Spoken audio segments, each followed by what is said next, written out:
Previously on Gears. Balls Visual Radio, time to talk Formula One.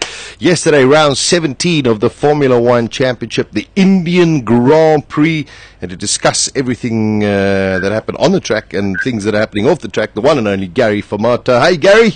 Hey, good news, guys. Yeah, we all terrific today. Before we talk about yesterday's race, Gary, great news for Kimi Räikkönen and Lotus. Yeah, I think so. He had an outstanding season. I think it's no surprise to see that he's, confirmed his seat with Lotus next year.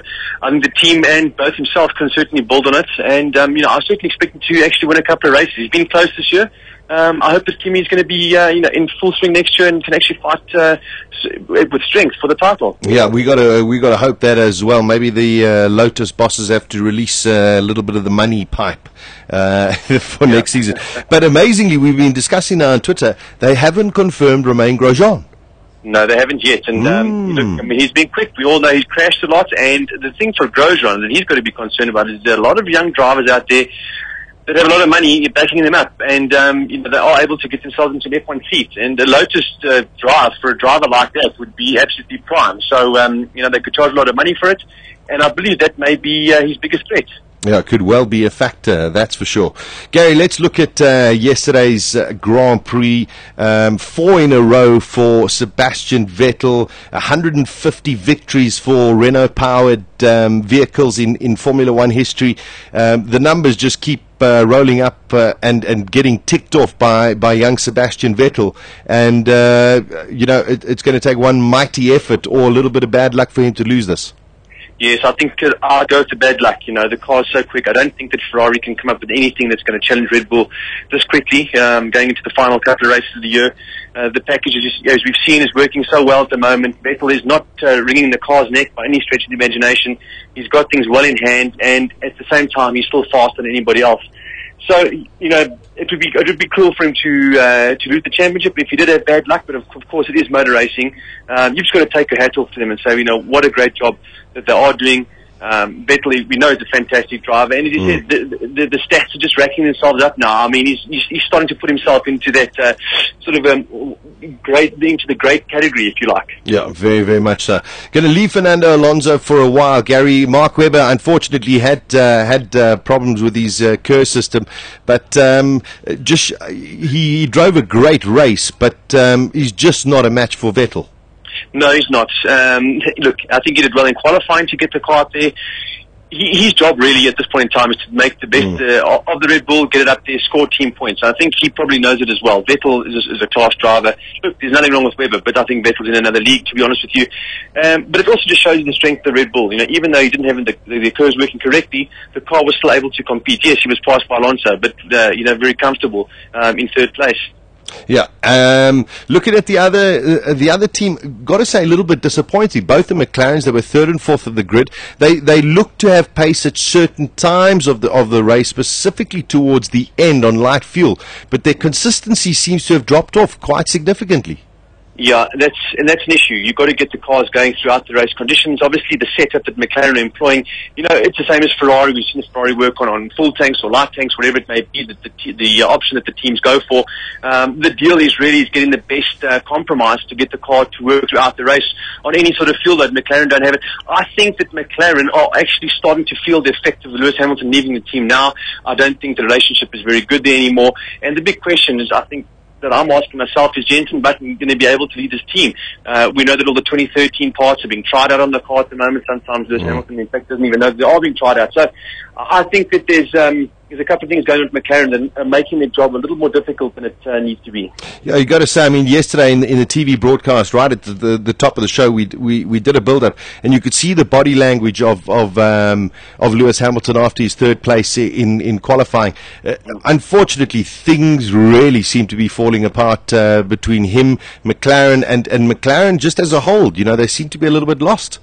Yeah, they do, and it's, we spoke about the engine situation after the last Grand Prix and things like that.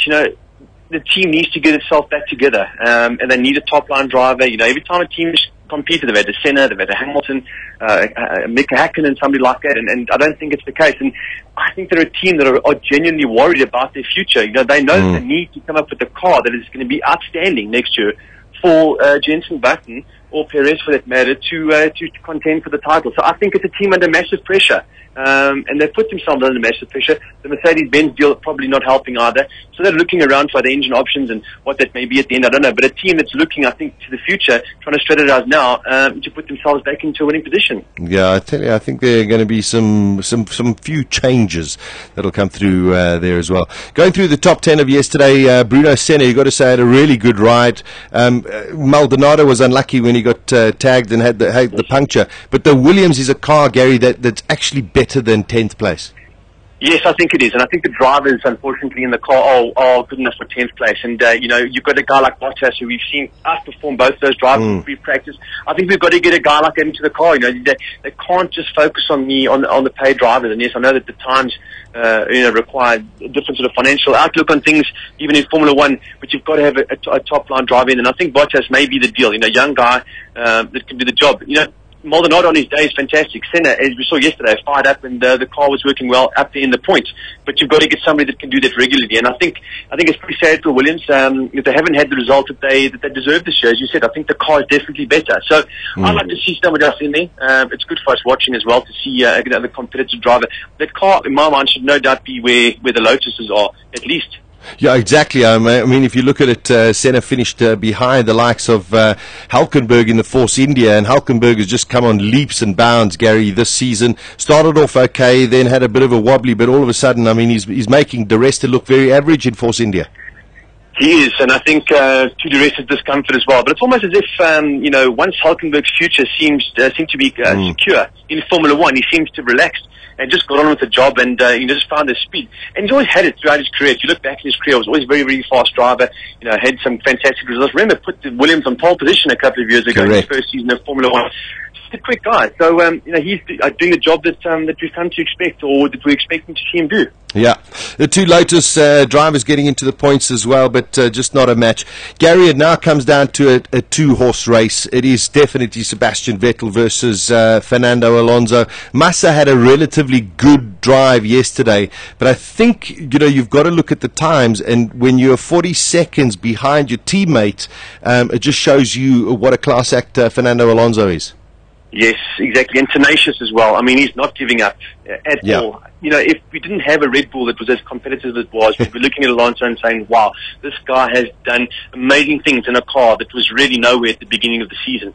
And, I think his tenacity, if he does win at the end of the day, it'll be down to that. So, you've got the situation where Alonso is fighting with everything that he possibly has and against a team with Vettel, which is absolutely world-class. Got everything in control. I mean, it makes for a good battle. Yeah, it's 13 points now in the championship. That is what Vettel has over Fernando Alonso. But Gary, just looking at the race yesterday, the start, and we spoke about it in our build-up, saying Ferrari has got the straight line speed. That if they're going to make a move, it's got to be down the back straight in the first or second lap. And Alonso just knew what he had to do and just stuck to it. I mean, it was a brilliant drive from all of the top drivers. I mean, there could have been some nasty little incidents as well. Well, I'll tell you what, nearly 200 k's an hour exactly. I mean, inches apart and, three abreast going down the straight. I think if the straight hadn't been as long, Alonso would have had a good shot there. It was almost too long. People could almost get back into the toe and repass whoever just passed them. So, but it was exciting stuff. And, we've come to see that from Fernando Alonso. He gets stuck in at the first lap, qualified his customary fifth place, for the umpteenth time this year. But, at the end of the first lap, you can see he makes up the positions, he gets the job done. I mean, other than the two Grand Prix where he's been taken out at Spa and at Suzuka, he's been incredible in every single race. Yeah, he really has. Well, Gary, let's leave it there because, I mean, this week we've got the Abu Dhabi Grand Prix. We'll look forward to that later on during the week. But a great victory, another great victory, 4 in a row for Sebastian Vettel. And guys will be scratching their heads. Alonso really needs to finish one of these races ahead of him. Well, specifically the next one. Well, he's got to, exactly. He's got to beat Vettel to take this championship. But just to be, if Vettel does win the championship, it'll be only himself, Michael Schumacher, and Juan Manuel Fangio that have won 3 world titles on the trot. I mean, that I think tells you the story. Yeah, it tells you how good it is. Listen, last one. Michael Schumacher, what a disaster of a race yesterday. He must be, in a way, really looking forward to his retirement. I would have to agree with you. I think the frustration is got to be unimaginable for Michael Schumacher. fantastic career he's had in Formula One. The Mercedes comeback has not worked out, and it is not working out at all. It just does not go his way. The bad luck that he's encountered, I think last 3 seasons is probably more than he had in his entire Formula One career prior to this. So it's just, I would love to see Michael Schumacher at least sign off on a high, just as to how high that Mercedes will go. I think that's the big question. Right now, it's not looking good, for the team here. So it's a sad state, I think, and it's sad to see Michael Schumacher ending it off, in this thing. Yeah, let's wait and see. Hopefully Brazil will be a nice one for him. Gary, as always, great to chat to you, my friend, and we'll speak to you later on this week in connection with Abu Dhabi. Lovely. Looking forward to it. Have a good one. All right. Cheers, buddy. Bye. At the next intersection, turn on. Here's with Sasha Martinengo. Weekdays from 12 to 2 p.m. Central African Time.